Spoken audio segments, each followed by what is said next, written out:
মানুষজন একটা চরম ভোগান্তিতে পড়েছে। আমরা যদি দেখি শত শত মানুষ মেন রাস্তা ধরেই তারা হাঁটছে। মূলত গুরুত্বপূর্ণ একটি পয়েন্ট, রিক্সা শ্রমিক, ব্যাটারি চালিত রিক্সা শ্রমিকদের অবরোধের কারণে এখানে একটা বড় ভোগান্তিতে পড়েছে নগরবাসী। এখন বলা চলে যে প্রতিদিনই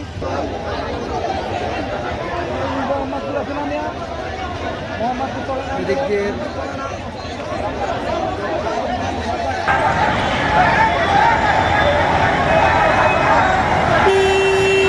হাইকোর্ট থেকে আমাদেরকে 3 দিনের ভিতরে অটো রিক্সাগুলো বন্ধ করে দেওয়ার একটা অনুমতি আসছে। আমরা যারা এই যে অটো চালকরা আছি, আমরা যারা এই যে মানে অটো ড্রাইভার আছি, আপনারা মনে করেন যে সাধারণত এই একটা অটো দিয়া আমরা সাধারণত অটোগুলো হ্যান্ড ক্যাশ টাকা দিয়েও কিনতে পারি নাই। জাস্ট আমরা কিস্তি নিয়ে, লোন নিয়ে, তারপরে 60 থেকে 70,000 টাকা খরচ করে এই একটা অটো রিক্সা কিনে আমাদের ফ্যামিলিতে 5 থেকে 6 জন লোক আছে। তো আমার একটা রিক্সা দিয়ে আমার 5 জন লোক চলে, আমি সহকারে 5 জন লোক চলে। আমারটা বাদ দেই, আমার পার্শ্ববর্তী যে ভাই ব্রাদাররা আছে ওনাদেরকে একটা ফ্যামিলিতে আমি এমনও দেখছি 5 থেকে 7 জন লোকও আছে একটা ফ্যামিলিতে, জাস্ট ওই একজনের ভরসা দিয়েই চলে। আসলে ভাই একটা অটো ধারা 3টা ফ্যামিলি চলে। কিভাবে 3টা ফ্যামিলি কিভাবে হলো? আপনার যে চালায় ড্রাইভার এ চলে, মালিক চলে এবং চার্জ দেয়, হ্যাঁ, যার কারেন্ট মানে গ্যারেজ মালিক চলে। দ্বিতীয় কথা হলো যে আমরা বাংলাদেশে যেরকম হাইকোর্ট থেকে রায় আসছে যে অটো উঠে যাবে, আর আমরা হাইকোর্টের কাছেও দাবি জানাই যে হাইকোর্টে গিয়ে আছে যে বৈধভাবে আমাদের গাড়িগুলো যেন চলে। ধন্যবাদ। আমরা দেখতে পাচ্ছি যে তারা যে বিদ্রোহটা করছে, তাদের ধারণা একটা অটো ফ্যামিলি দিয়ে, কেউ কেউ বলছে 3টা ফ্যামিলি চলে। তার মধ্যে একটা হচ্ছে যে অটো চালায়, যে অটোর মালিক, আর আরেকটা পক্ষ হচ্ছে যেই গ্যারেজে অটোটা রাখে সেই গ্যারেজ এবং যে ব্যাটারি চার্জ করে। এই 3টা ফ্যামিলি, অর্থাৎ একটা অটোর পিছনে প্রায় 18 থেকে 20 জন মানুষের যেখানে জীবিকা নির্বাহী হয়, সেই অটো বন্ধ করার দাবিতেই, মানে বন্ধ না করার দাবিতে আজকে তাদের এই অবস্থান। পরে হচ্ছে তেজগাঁ, ফার্মগেট, তারপর বনানী, গুলশান, বিভিন্ন এলাকা থেকে মিছিলে অটো ড্রাইভাররা এখানে এসে সংযুক্ত হচ্ছে এবং মহাখালীর এই গুরুত্বপূর্ণ যে আমতলী পয়েন্ট, সেখানে তারা অবস্থান করছে। একটা নিয়ে একটা আন্দোলন করতে, তাদের কত দাবি কোনো শেষ হয় না।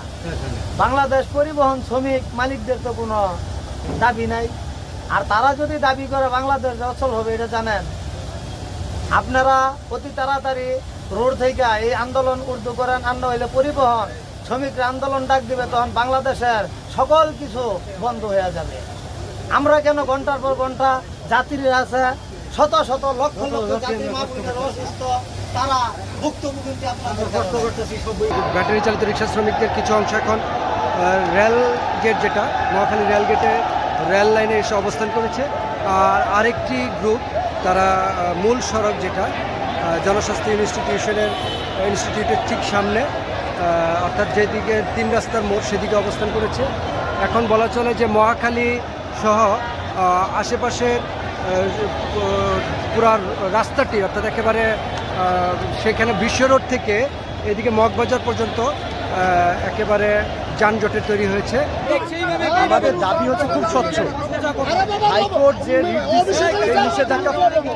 নিষেধাজ্ঞা প্রত্যাহার করতে হবে হাইকোর্ট থেকেই, এবং কি আমাদেরকে সরকারি যে কোনো একটা প্রতিষ্ঠানের মাধ্যমে নাম্বার প্লেট হোক বা লাইসেন্সের আওতাধীন নিয়ে আসতে হবে। আমরা মেন সড়কে চলাচল করব না, কিন্তু আমাদের এলাকা ভিত্তিক যেসব ফিডার রোডগুলো আছে, সেই সব ফিডার রোডের যেসব সংযোগ সড়কগুলো আছে, সেইগুলো যেন কয়েকটা এক্সিট পয়েন্ট এবং এন্ট্রি পয়েন্ট আমাদেরকে নির্দিষ্ট করে দেওয়া হয়, আমরা যেগুলো দিয়ে প্রবেশ করতে পারবো এবং কে বের হতে পারবো। গুলশানের ডিসি তারেক মাহমুদ সাহেব, তার অবস্থান আমরা দেখছি।